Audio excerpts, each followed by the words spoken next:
Blackstar have just rewritten the rulebook on valve amps. These days, having a great sound isn't enough. For the modern guitar player, especially the touring guitar players, we can't justify taking massive, heavy 100-watt heads with us anywhere anymore. These days, we need something portable that offers us functionality and flexibility. Something that we can take anywhere with us and dial in our perfect sounds. In this video, I'm going to be checking out the Blackstar St James 100 head and finding out, is this the ultimate 100-watt amp on the market?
So the St James series of amps has been around for a while, and if you've been watching any of my previous videos, you'll know that I've had a St James combo, the 50-watt 6L6 version, since the range was actually released a couple of years ago.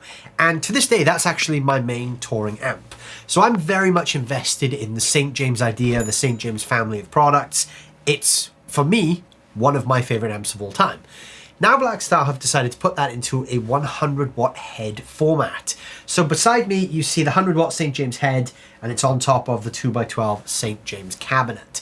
Now, if you have been following the St James lineage of products, you'll know that previously they had two different heads, an EL34 head and a 6L6 head. The 100-watt St James head combines both of those things into a single package with some additional functionality under the hood. And this might be a contender for one of the most flexible amps you can buy, especially for under $2,000. So in this video, we're gonna look at what this thing is and talk about the specs and hear just how great this thing really does sound. Big thank you to my friends over at Blackstar for sending me this amp to check out for this video. I'm not keeping this is going back to Blackstar. I've just got this on loan for a while along with the cabinet. But what I will say is I'm going to miss this. I'm going to really struggle to send this thing back, because even though I'm very much invested in the St James thing and I love my 50-watt combo, this actually has a couple of additional features that the 50-watt combo doesn't have, and I'm really going to miss those features. So thanks guys for sending this over to me. I will definitely be in the market to get one of these for myself at some point in the very near future. So spec-wise, the first thing I want to talk about is the weight of this thing. Now, everyone who has been a guitar player, especially a gigging guitar player, will know the pain, I guess is a good word to describe this, of taking a 100-watt amp to a gig with you, especially a head. You know, the heads can often weigh 25 to 30 kilos, and you factor in a flight case, we're closer to 40 kilos now. Lugging that up and down stairs of different venues, it's not fun. I personally am not interested in doing that anymore, which is why I went to gigging with combos. And what's really interesting is in 2025, now that we're in this landscape of people using smaller amps and digital modelers, Blackstar thought it was a good idea to release a 100-watt head. Now, instantly you might think, well, you know, 100 watts is going to weigh quite a bit. But the St James 100 actually weighs only 10 kilos. You can actually lift this thing with one hand. And I think for a head that puts out 100 watts, that's pretty remarkable. I mean, this is lighter than most combos, and that's down to the fact that they chose to use switch mode power supplies. That really brings the weight of this down. Now this one is a little bit heavier than the 50 watt version because there's some additional stuff in here that the 50 watt St James heads don't have, but the fact that it's still just 10 kilos is incredible. So I can literally take this anywhere with me and it's not going to break my back when I'm carrying it up and down stairs. On the surface, this looks pretty complicated.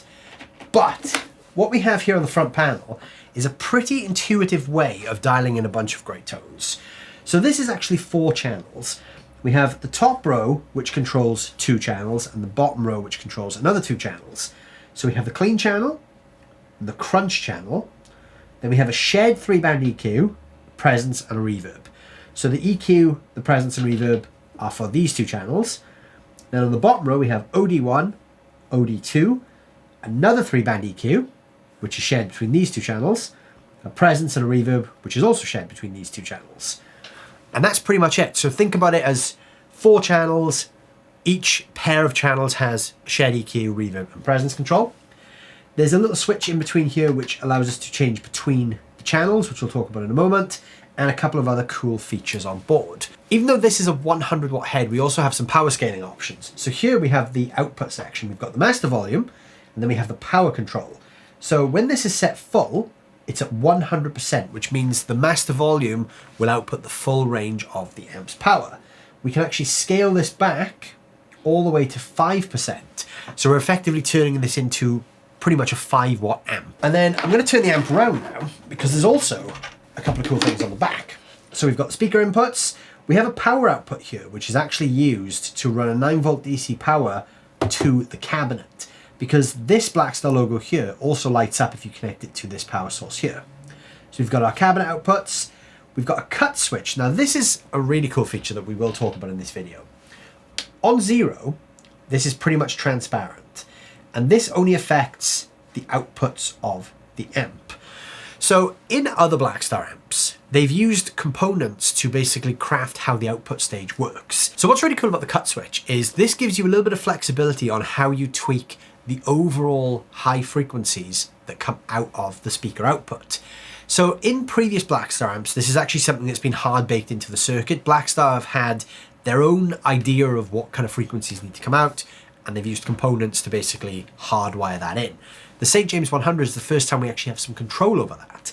This controls the 10K to 20K region, so it's a very high frequency band. But the idea here is on 0, it's pretty much transparent, so you get the entire frequency range. We go to 1, and it slightly shaves it off, and then 2 is a little bit more high-end roll-off again. This is a really useful feature because as you start to crank a guitar amp, it can actually sound quite harsh, and it brings out all these additional frequencies and harmonics, which can sometimes not be very pleasing at high volumes. So what the cut control allows us to do is have some control over that at the output stage. So you can crank your amp, then you can use that cut control just to take the edge off those harsh frequencies that you necessarily don't want to hear. Then we have an XLR and a line out for the cab rig section. So this is Blackstar's cabinet modeling software. So you can actually plug this straight into the PA or the mixing desk if you wish. And there's 3 different presets which are accessible via this switch here. We've got an effects loop, which can be set to series or parallel. Then we have this solo control here. This is a dialable boost control that we can go up to 6 dB. And this is used with the 6-button foot switch that goes with the amp with the solo button. You can use that as 6 dB clean boost for your guitar solos. Then there are 2 different foot switch connectors. One is via XLR, which is for the 6-way. There's also a 1/4 inch for the 2-way, MIDI through and in, and then a USB-C port at the end, which is used for connecting your amp to your computer or your laptop, and that allows you to use Blackstar's Architect software to dive deep and tweak some of the features that aren't available on the amp. There's some stuff in there that you can tweak, like the cab rig settings or different types of reverb. There's a couple of cool things inside Architect that can be tweaked as well and saved into the amp. So now I'm going to power the amp on and talk to you about some of the features that each of the channels has. There's a couple of cool little things to note about each channel. And also this switch here, the output switch. This is something that's very interesting on this particular amp. So once the amp is on, the output switch is going to give us a bunch of different options. So this amp is loaded with EL34 and 6L6 valves.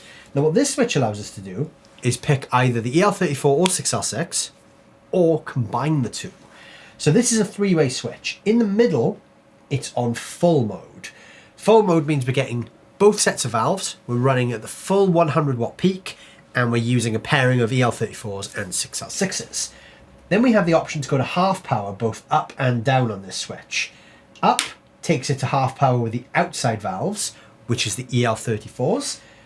Down takes it to half power with the middle two valves, which is the 6L6s. So when you go to either pairing of EL34s or 6L6s, you will notice a big reduction in the output volume because we are essentially halving the amount of valves in the power section, but we're then leaning into different tonal ballparks. So think about this like a more physical version of what the Blackstar ISF control used to do, when you could use the ISF control to go from the more scooped American sound through to the more mid-range present British sound. This is kind of that, but in a switch format. So the 6L6s will give you that more American thing, the EL34s will give you that more British thing, or you can combine the two to create something really interesting and really unique. So that's a really cool feature because you basically have both the 50 watt St James heads in one amp, plus the option to combine the two together, which is something you didn't have unless you owned both versions of the previous head. So if you're not using the foot switch, all of the controlling is done via these little toggle switches. So we have the clean channel to start, which has a volume and a bright switch. The bright switch is like an overall brightness of the channel. If you want to go to the crunch channel, you just flick this little switch here, and that engages the crunch channel. So now it's the gain and volume for the crunch. They both share the EQ circuit, but the EQ functions differently depending on which channel you're on. If you're on the clean channel, the EQ circuit works like a 60s American style amp, so it's very full ranging, tight low end, sparkling highs. If you go to the crunch channel, the bass and treble controls now function like an interactive thing, so they're very interactive with each other, and the mid control acts like a mid, cut and boost, which is very interesting because you can get some different sounds there. When you're also on the crunch channel, you can enable this boost, which adds a 10 dB boost to the input stage, just pushing the crunch channel a little bit harder, kind of like running an overdrive pedal into the front of the amp. That is also foot switchable via here. You've got clean, crunch, overdrive 1 and overdrive 2. When you double press the button, it engages the secondary function. So if you press the crunch switch twice, it engages the boost that way. So that's a very cool feature as well. Then on the bottom row, we've got OD1 and OD2. These are our overdrive channels. So OD1, we can go from like a classic rock crunch through to a high gain thing. This is a bit more of your contemporary overdrive sound. So think of your classic overdriven amp sounds. This is where that channel will get you through to some high gain stuff. And then OD2, we go into a much higher gain, more contemporary, modern overdrive sound. So this is great for the down-tuned high gain players. And then we've also got this tight switch, which is like a low end boost. It just fattens up the low end, makes it really huge sounding. It's great for single note stuff. I actually really like this for playing lead lines because it fattens up the lead line, but if you're chugging along on the bottom strings, it also makes that really fat as well. And the final thing to mention is that you can actually do some valve swapping on this, which is really cool. So even though this comes fitted with 2 EL34s and 2 6L6s, if you find yourself gravitating more towards one or the other, and you find that you're leaving this output in either the EL34 or the 6L6 mode, you can actually take out the two valves you're not using and replace them with another pair that you are using. So you could fit this with 4 EL34s or 4 6L6s, and then you have a 100 watt amp that can do half power with the same valve type. So that's also another cool feature that you can do with this amp. Some people may prefer the sound of one over the other, so you can fit all 4 the same and then have a much louder version of that sound that you already like. So that's kind of it spec-wise now, so I think we now need to hear some sounds from this. So gear-wise, I'm using my Jackson Guitars Adrian Smith model. This is plugged into the front of the St James 100 head, and this is running into the 2 Notes Torpedo Captor X. I'm not using cab rig in this video, but I have got an in-depth video on cab rig with the other St James amp. If you do want to check that out, that's going to be linked in the top corner of this video. So as you can imagine, with an amp with 4 channels and so many different features, there are a ton of different tones you could dial in. Now, obviously we don't have time to go into every single tone this can do in a video because this would be a very long video. So I've got this set up the way that I like it. So the clean and crunch channels have got the EQ pretty much flat. And then on the overdrive 1 and 2 channels, I've got a little bit of a mid and a treble bump. I'll tweak a few things as we go so you can see some variation. but this is pretty much how I would set the amp for my own use. Power-wise, I've got the power scaling set to about halfway back and the master volume halfway up. I'm going to tweak this a bit later on in the video when we talk about the power scaling, but this is what you're going to hear for the majority of it. And we'll talk about the different valve types as well as we go. This is currently set on full mode, so this is all 4 valves running at the same time. So I'm going to start by just giving you a brief overview of each of the 4 channels. We're going to start with the clean channel, and I'm just going to play a little bit, and I'll move the bright control so you can hear the range of that as well.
So you can hear with the humbuckers there, it can actually get quite dark.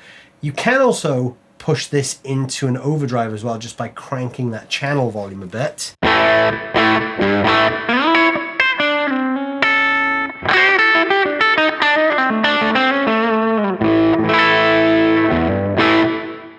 That's quite nice because you get that kind of pushed small amp sound. I'm a big fan of pushing the clean channel on this as well, but where I do really like this is with the volume about halfway and the bright switch kind of just below midnight. That to me gives me the perfect blend when I'm using single coils, because you get that nice chime. But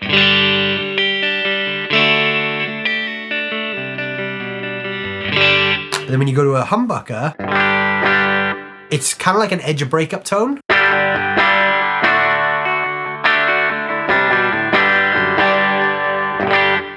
That's great then if you're using an overdrive pedal just to kind of push that over the edge. Now I'm going to go to the crunch channel, and I'm going to have the boost off to start with.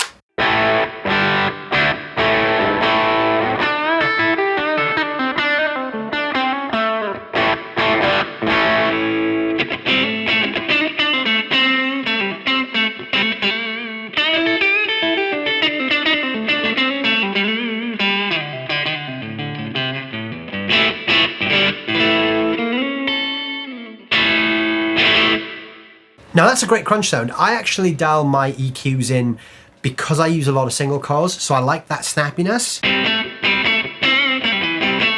I want to retain a lot of that when I play, but then when I go to a humbucker,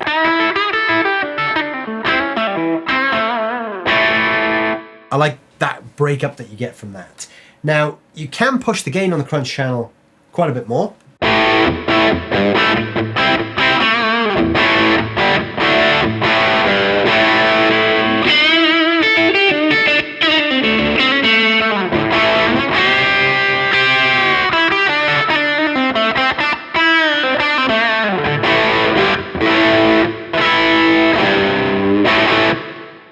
Or you can keep that gain lower and use the boost control, which actually pushes the front end a little bit more, like so.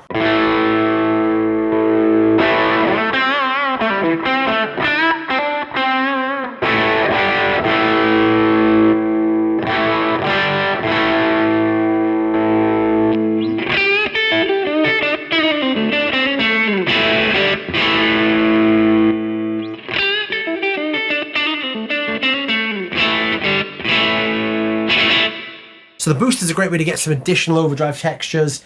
It also works when the gain is higher, but what you then get is a much spongier, compressed feeling drive.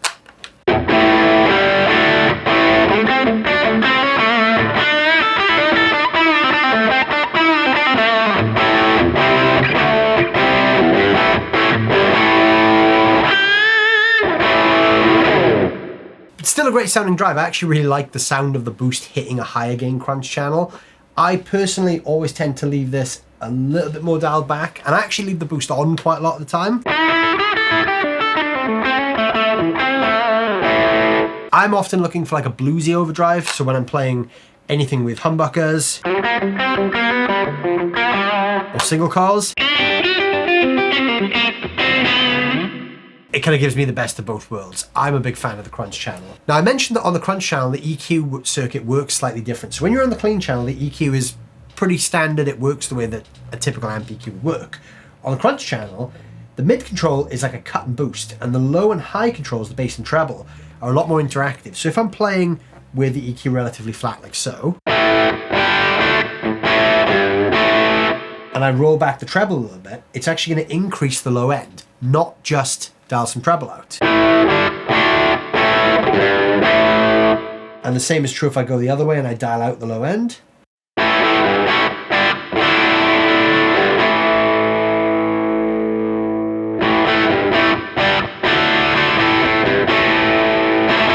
So those two controls work together a lot more, and then the mid control acts like a mid cut or a mid boost.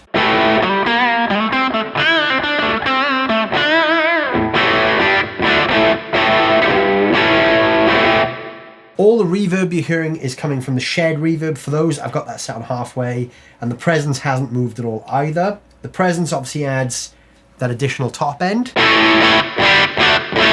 That's just turned up full so you can hear really the scope of that, but most people don't tend to change the presence once they've dialed it in, and I'm no exception. I find the point where I like it, and then I tend to leave it. There's quite a lot of reverb on offer as well.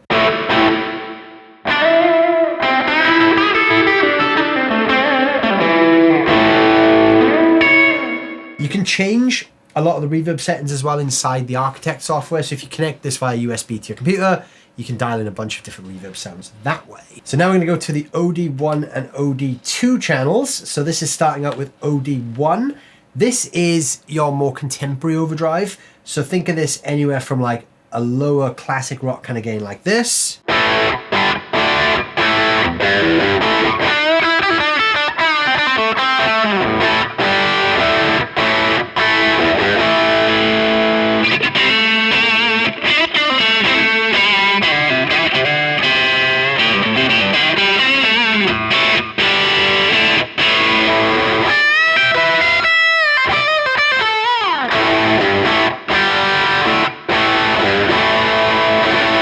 So that kind of picks up where the crunch channel leaves off, and then obviously we can crank this and get into much higher gain levels.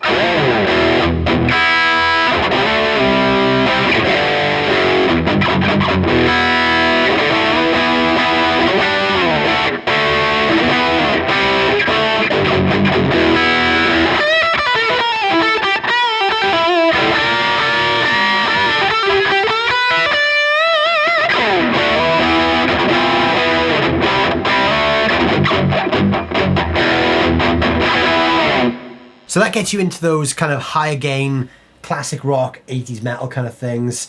I actually think this is my favorite channel on the amp, especially with the gain up at around 1 o'clock.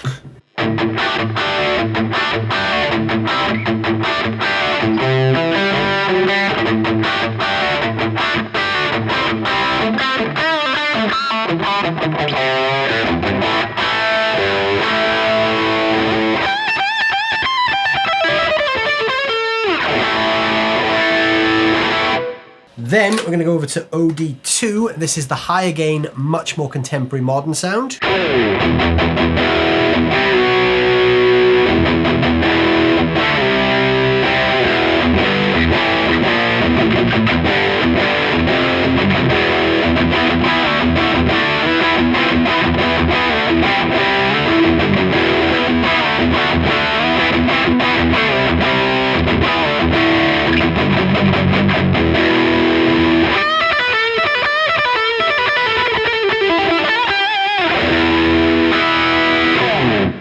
So that's a much more high gain contemporary sound, but then if you want to really fatten up the low end, turn on this tight switch.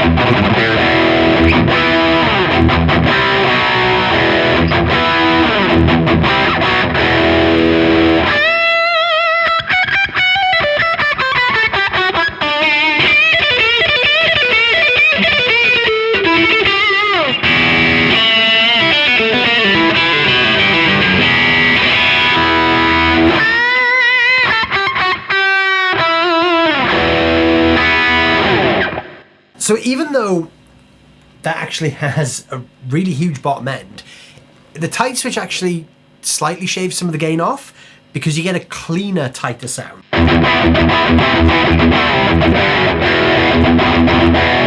That's great if you're playing super technical metal stuff. Now, this has a lot of gain on tap, so obviously if I crank the gain, it's only on halfway right now. It gets a bit noisy, but here we go.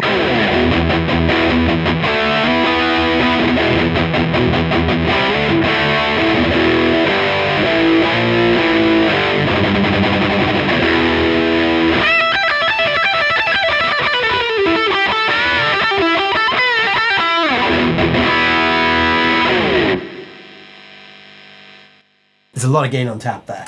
So that's OD2. So that's a quick walkthrough of all 4 of the channels.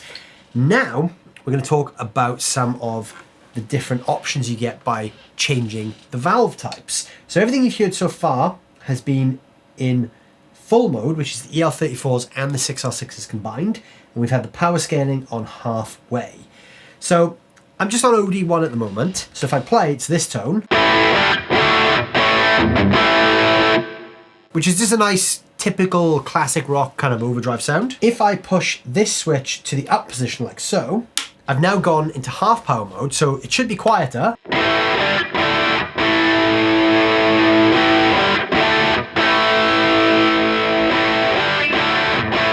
So there's a drop. It's not exactly like a half a volume drop, but you can definitely hear there is a drop, which means if you're using this with power scaling, you can afford to turn that up a little bit and bring some of that extra headroom back into play.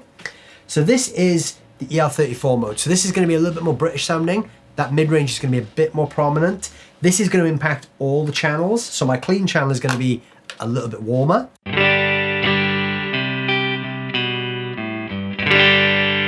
My crunch channel is going to be a bit more 60s British.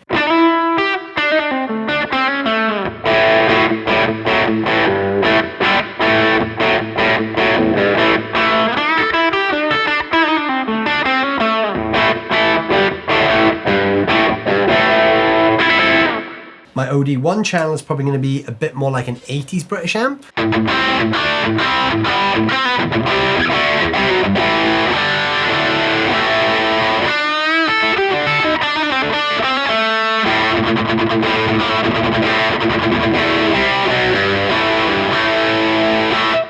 And then OD2 is just a higher gain version of that.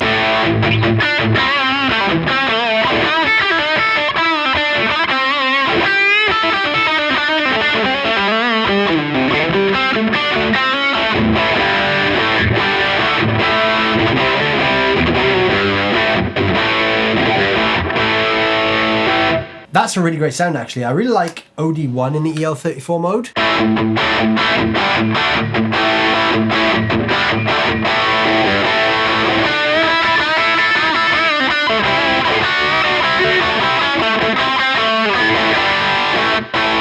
That's great for the kind of AC/DC-ish rock stuff. In the 6L6 mode, we're going to get a bit less of that mid presence. It's going to be tighter lows, chimier highs, so clean.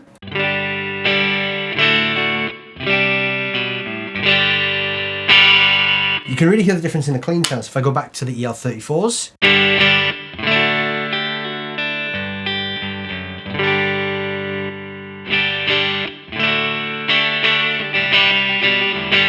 Six L6 is actually slightly quieter as well, so you actually lose a little bit of the volume. But again, you can dial that back in with the power scaling option because I am down at half power here. 6L6 crunch.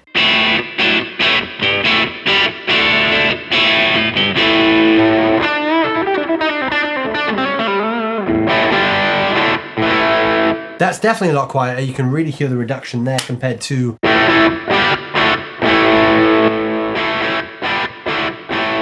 So I'm going to actually push that one a little bit.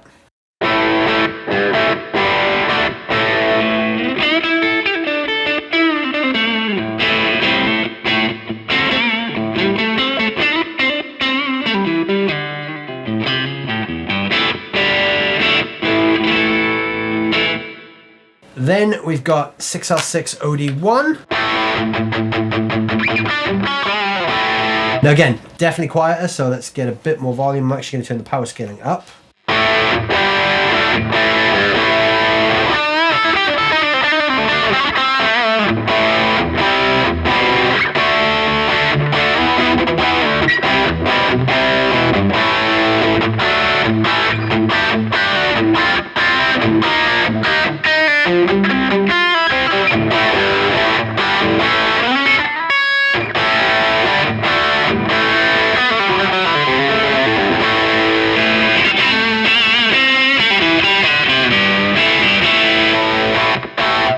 And then OD2, a bit more volume again.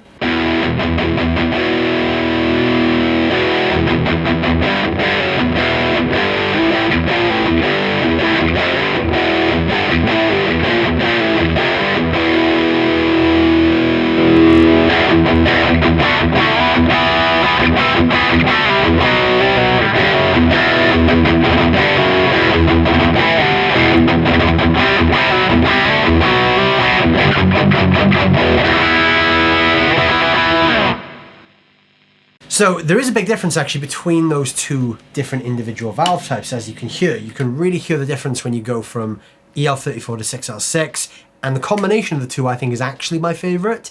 Even though by default I am typically a 6L6 guy, I really think the combination of the two is what makes this amp pretty magical, to be honest. So I mentioned earlier on that on the back of the amp there is something called a cut switch, which actually fine-tunes that higher frequency range at the output stage. And as I mentioned, this is something that Blackstar have always hard baked into their circuits, but on this amp they've decided to actually make this now a switchable feature. So for the entire video, I've actually had the cut switch in the -2 position, which is my preferred setting. Just takes some of that harshness out, especially when you start pushing the gain levels. What I'm going to do now is put that back to 0, and I'm going to go to my OD1 channel, and I'm going to play a bit, then I'm going to go to -1, then -2. So here it is at the default level, which is 0, which is like a transparent sound. And I should also mention that I've put the amp back in full mode, so all 4 valves are engaged and the power scaling is back at halfway.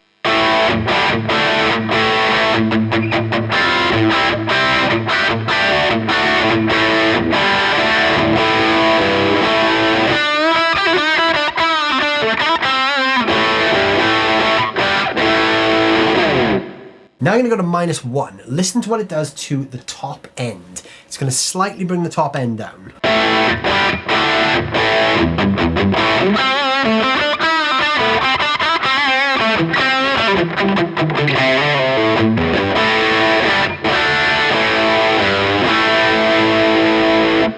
And then go back to 0 for a comparison, just so you can hear that.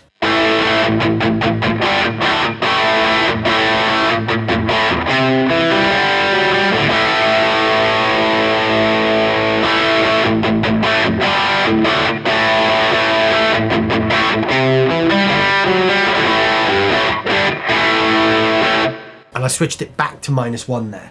Now I'm going to go to -2, which is the most extreme filtering.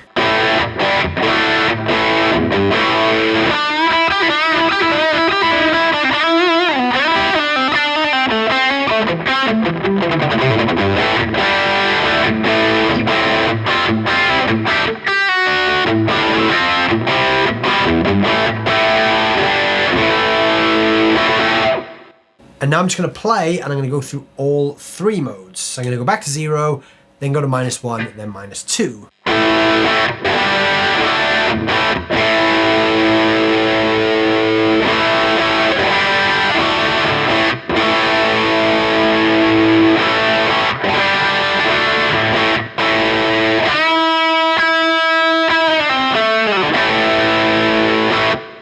So again, cool feature because it just allows you to tame some of those harsh frequencies. And the final thing I want to talk about is actually the power scaling section. So for the majority of this video, I've had it on halfway. Now, if I turn this down, the amp now becomes a 5-watt amp, which means there's much less headroom, which means as I push channels, they're going to overdrive quicker. It's going to feel different. This is really important in the feel aspect as well, because you can't hear a lot of this, but if you're playing this in the room, you can feel this difference. The amp is going to feel more compressed, more kind of spongy, especially when using gain. So with this 5% on the OD1 channel,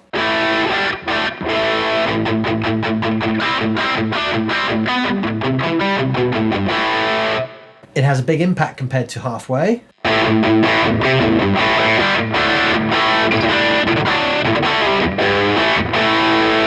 And back down.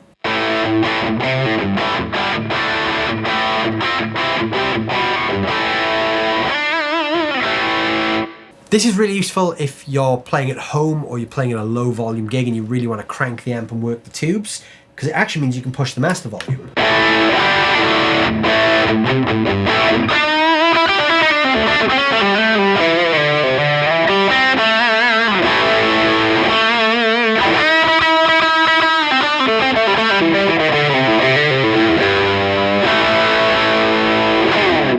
That works great on the crunch channel too, because you get this nice pushed crunch sound.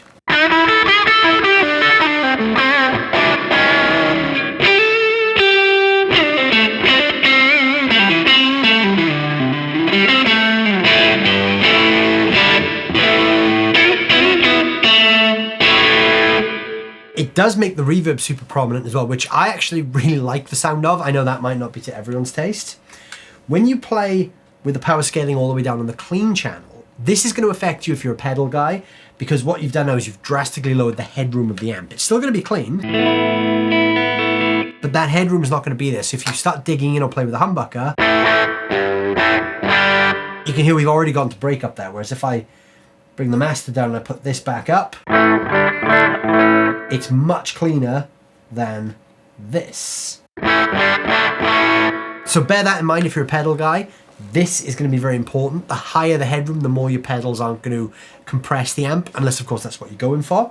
If you're running pedals into the clean channel, this is going to be your friend, because you definitely want more headroom, like so. You definitely want to keep that as high as possible. In the lower settings, it really gets spongy and a bit noisy actually when you play with a lot of gain.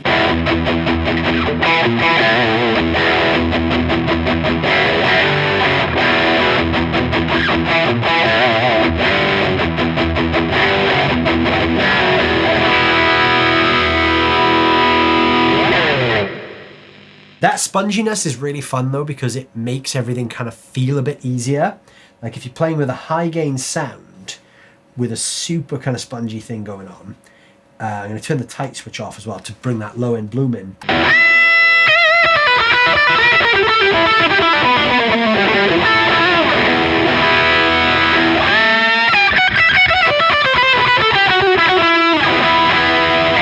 So that is bringing a bit of noise in, but that's kind of to be expected when you start pushing crazy amounts of gain. If you're playing with that much gain anyway, you should probably be using a noise gate and not sitting so close to a PC like I currently am, because my pickups are going to be picking up a little bit of interference there as well.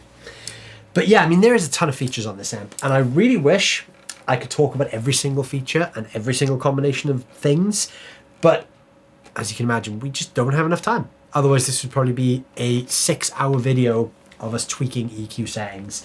So those are my favorite settings. That's roughly how I use the amp. Hopefully that's given you a good overview of what this thing can do and how it's so versatile. I could see so many different uses for this amp. Now, each channel individually sounds great. So on its own, that could be a great sounding amp in its own right. You know, I would gig with this as a clean amp because it's got such high headroom, and I would happily just run a pedal board into this clean, and that would be the end of it. I'd be more than happy with that sound. But then I would also be really happy with using the OD1 as my main rhythm sound, because that sounds great. The OD2 channel is a little bit too high gain for my taste, but I would absolutely use that as a lead sound because it's got that big fat single note thing that would be great for solos. The crunch channel sounds great. I actually really like the 6L6 only crunch channel when you actually put this in half mode, because it kind of is a little bit reminiscent of like a tweed amp kind of thing. You get that kind of boxy mid-range sound. I like that. So again, there's another amp sound in there. If you're a guitar player that tours a lot and you need a lot of different sounds, but you don't want to go down the digital modeling route, this is absolutely the route to go down, because it's one amp that can wear a lot of different hats. And I haven't even got into the stuff you can tweak inside Architect yet, or Cab Rig, because again, there's so much additional stuff. You can change the reverb types in Architect. It may even have a noise gate built in. I know other Blackstar amps have had noise gates built in that you can access through Architect, so I wouldn't be surprised if this was any different. There's also, you know, things like Cab Rig, where you can have 3 different presets in here for different cabinet simulations with different microphones. Check out my video on Cab Rig so you can see all the stuff that does. It's a crazy amp, honestly. It does so much, and for me, it's hard to not be impressed by this, because I'm already, as I said a few times, I'm already fully bought in on the St James thing. I loved the St James from the moment I first tried the 50-watt combo, which to this day, I think 4 years on from getting the amp, is still my main touring amp. So again, that kind of says, you know, a lot about my opinion on this, because I really like it.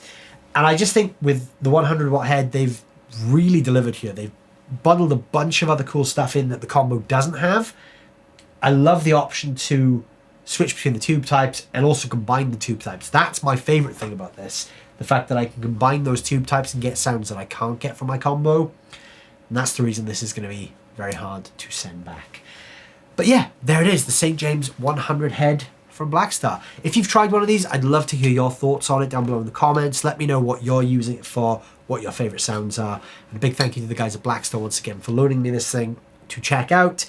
Unfortunately, that now means that I need to own one of these because I really like it. So Blackstar, I'm in the market for one of these, so let's talk, because I am going to struggle to not have this around. But thank you guys for the very gracious loan. This is a fantastic amp and I really like it. I really want to road test one of these at some point. So yeah, that's my next mission, to get one of these on a gig, because what a great amp. It's, for me, this is as close to perfect as it gets, you know. This is literally every single sound I could ever want in a single amp. This might actually be, again, controversial statement here, this might be my favorite amp that I've ever played. So there it is. Let me know what you guys think. There's some links down below in the description where you can check out the St James range for yourself. Leave a comment, let me know your thoughts, hit the like button, and if you're new to the channel, please consider subscribing as well. Thank you guys so much for watching as always. I'll see you very soon.